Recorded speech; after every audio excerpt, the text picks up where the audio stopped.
Alhamdulillah, Allahumma salli ala Sayyidina Muhammad wa ala ali Sayyidina Muhammad. Zina. Na'udzubillahi min zina. Zina ini termasuk dosa besar.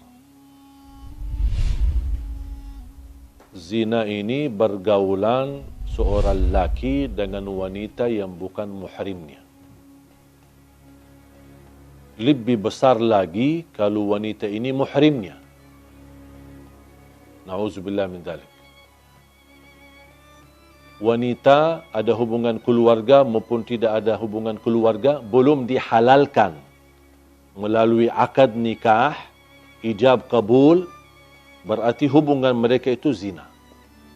Allah Subhanahu wa taala ketika di dalam Al-Quran melarang zina ini, Allah tidak berfirman jangan berzina, tetapi Allah berfirman wala taqrabuz zina, jangan mendekati zina. Karena orang berzina tidak akan mungkin begitu saja langsung jatuh kepada zina. Pasti ada proses awal yang membuat hati kita cenderung kepada zina. Pandangan mata, telinga mendengar, lidah berbicara.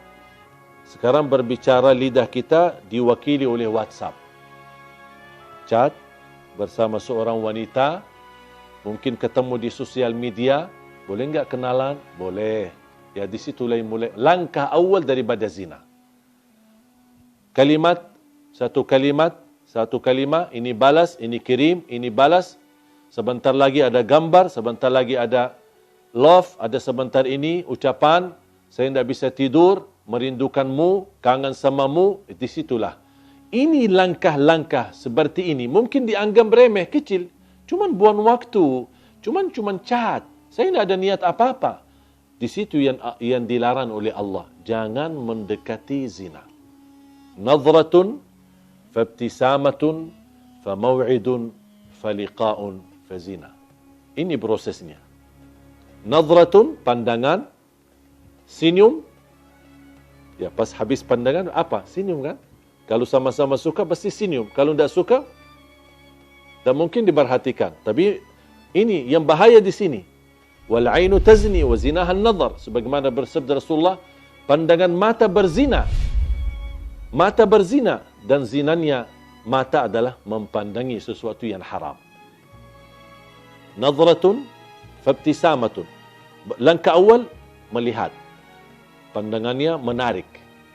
Tertarik, bahkan ada yang sampai melihat terus ikutin. Aduh, cantiknya luar biasa.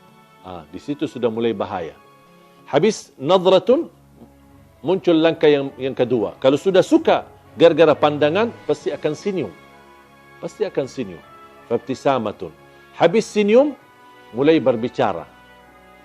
Ya, boleh enggak kenalan? Ini nama saya, nama kamu? Kamu kerja di mana? Mulai ngobrol. Awal-awalnya umum. Sedikit demi sedikit, kalau sudah akraban, baru kita. Awal-awalnya katanya ta'aruf. Ini sekarang istilah yang beredar di kalangan akhwat atau kalangan wanita yang salihah. Katanya ta'aruf. Ya sama, ta'aruf dan bacaran sama. Habis sudah setelah senyum dan berbicara panjang lebar, mulai ada janji. Boleh enggak kita makan di luar? Mulai ada janji. Ayo kita jalan-jalan ke pantai malam minggu, kita ke mall, kemana, ada janji. Habis janji, faliqa, pertemuan. Kalau sudah bertemuan, pasti akan na'udzubillah.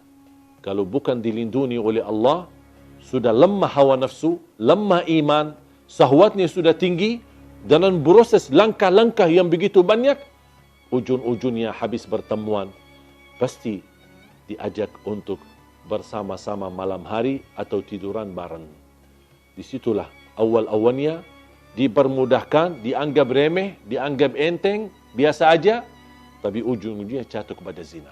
Ketika sudah terlanjur berzina, baru mereka dua-duanya sadar. Dan mereka tidak mau tanggung jawab dan saling meninggalkan. Apalagi kalau terjadi kehamilan. Langsung mereka melarikan diri dan tidak ada yang mau tanggung jawab. Hei wanita, jagalah kehormatanmu. Karena kemuliaanmu di sisi Allah tergantung menjaga kehormatan. Wahai laki-laki, bertakwalah kepada Allah Subhanahu wa taala.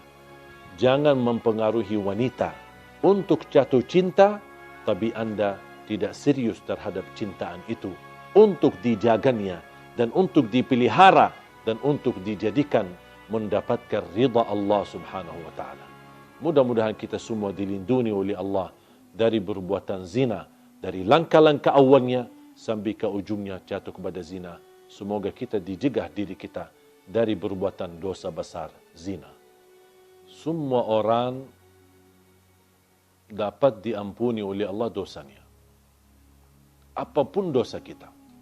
Dosa zina, dosa riba, dosa sihir, sering bolak-balik ke tukang dukun, semua apapun perilaku kita.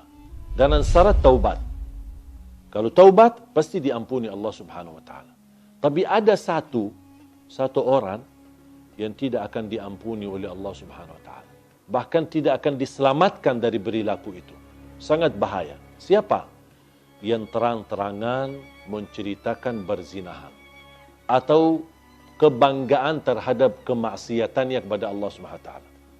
Sekarang na'udzubillah, semestinya kalau kita sebagai manusia jatuh dalam perbuatan maksiat, apapun maksiat itu, seharusnya kita berusaha menyembunyikan, rahasiakan. Pertama, karena malu sama Allah. Yang kedua, juga malu sama manusia. Kalau tahu orang kita adalah perbuatan dosa-dosa terus setiap malam atau setiap hari. Tetapi ada orang yang melanggar dan dia membuka hijab sifat malu. Dan tidak ada rasa malu sama sekali. Tidak ada rasa malu sama Allah dan tidak ada rasa malu sama manusia. Dan dia terang-terangan menunjukkan kebanggaannya terhadap perilaku dosa dan maksiatnya. Apalagi kalau perilaku itu tergantung dengan orang lain. Misal dia laki-laki, dia sudah berhasil mempengaruhi seorang wanita sambil berzina. Mungkin dia bisa mengambil fotonya, bisa dia pernah shot videonya, kemudian dia sharekan kepada teman-temannya, aku sudah berhasil menggauli dia. Aku berhasil berhubungan dengan dia dengan cara yang haram. Dia merasa bangga. Aku sudah berhasil dapat menjatuhkan 10 wanita. Ada yang merasa bangga. Saya bisa lebih banyak daripada kamu. Dan ini sebenarnya, hal ini bukan lucu. Tapi justru mendatangkan kemurkaan Allah untuk Anda. Bisa menghadirkan azab yang tidak dapat di sisi Allah ampunan dosa itu. Rasulullah SAW bersabda, Kullu ibnu Adam mu'afa illa al-mujahirun. Semua orang-orang diselamatkan oleh Allah. Diberikan afiat dari perilaku maksiat dan dosa. Kalau ada tanda keseriusan taubat, pasti diampuni Allah dan kembali kepada jalur yang benar. Kecuali kata Rasulullah, illa al-mujahirun. Orang-orang yang suka membuka aib dosanya. Menceritakan kepada orang lain. Bahkan dia shot kepada sosial media terhadap perilaku maksiat dan dosa sehari-harinya. Inilah mereka yang dijamin tidak selamat dan dijamin tidak diampuni. Bahkan dijamin tidak akan diterima dan diberikan kemudahan agar dia sadar dan kembali taubat kepada Allah SWT. Hati-hati. Apalagi kalau beredarkan beritanya, menyebarkan berita, tergantung menyakiti orang lain. Itu sangat bahaya. Dan sebagaimana kita berusaha membuka aib orang lain, ingat akan Allah Subhanahu wa taala buka aib diri kita walaupun kita sembunyi di dalam rumah kita sendiri. Wallahu taala.